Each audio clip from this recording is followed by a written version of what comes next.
Following Truman's consolidation of power and the reign of terror that followed, a coalition against him soon formed. The Midwestern states quickly banded together in opposition against Truman, led by Robert A. Taft, in order to represent the values and ideals of old America within the new government of the Holy Order. Robert A. Taft was a lifelong conservative and the son of the Republican President William Howard Taft. William Howard Taft was viewed by the Holy Order extremely negatively, seen as a traitor to Theodore Roosevelt, who was regarded as a prophet who ushered in FDR's great presidency. Taft's relation to his father, as well as his rejection and obstruction in Congress of anything even remotely related to the New Deal, as both a senator of Ohio and briefly a Senate Majority Leader, made him one of Truman's primary enemies in government, and also had the reverse effect of everyone who opposed Truman loving and rallying behind Taft.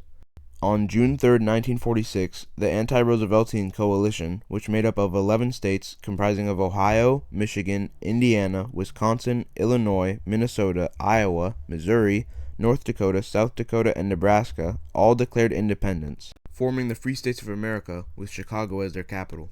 They claimed to be the successor to Old America, and to show that they were the true successor to the United States, they quickly held an election to decide who the president of the Free States should be. Taft won in a landslide and began his first term building up the Free States to be able to stand strong as an independent state and have enough resources to successfully defend against the Holy Order's army. Truman, of course, was enraged when he was briefed about the rebellion, so he began his plans for a crusade against the Free States in concordance with other high-ranking officials within the government of the Holy Order. He then began a massive military buildup against the Free States, drafting hundreds of thousands of new troops and developing new tactics and military technologies. Truman even desegregated the military in a surprising move, allowing African Americans to serve in the army to allow for more conscripts.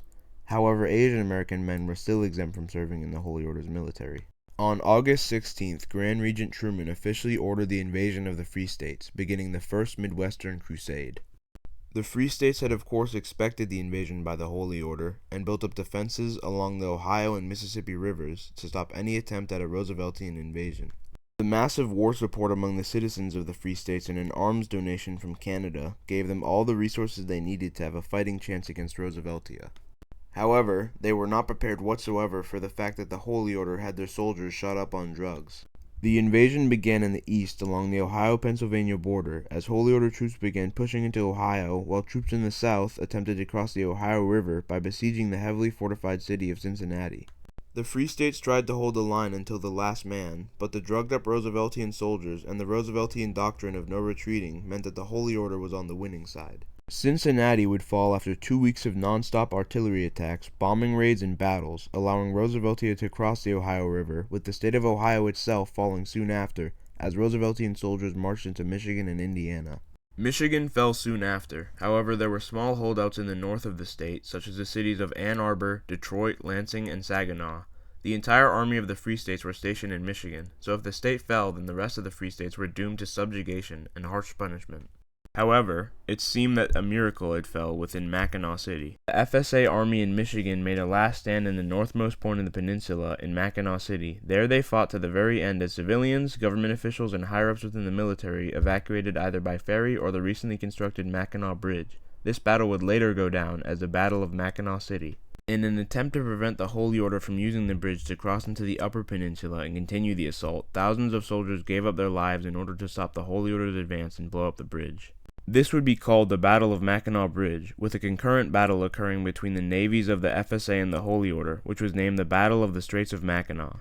While the Michigan Peninsula eventually fell to the forces of the Holy Order, countless lives were saved by the brave actions of the soldiers fighting for the Free States. The men who survived the battle would eventually become known as the Mackinac Boys. Back in Rooseveltia, Truman was delivering a speech declaring the Holy Order's success against the FSA during the Midwestern Crusade.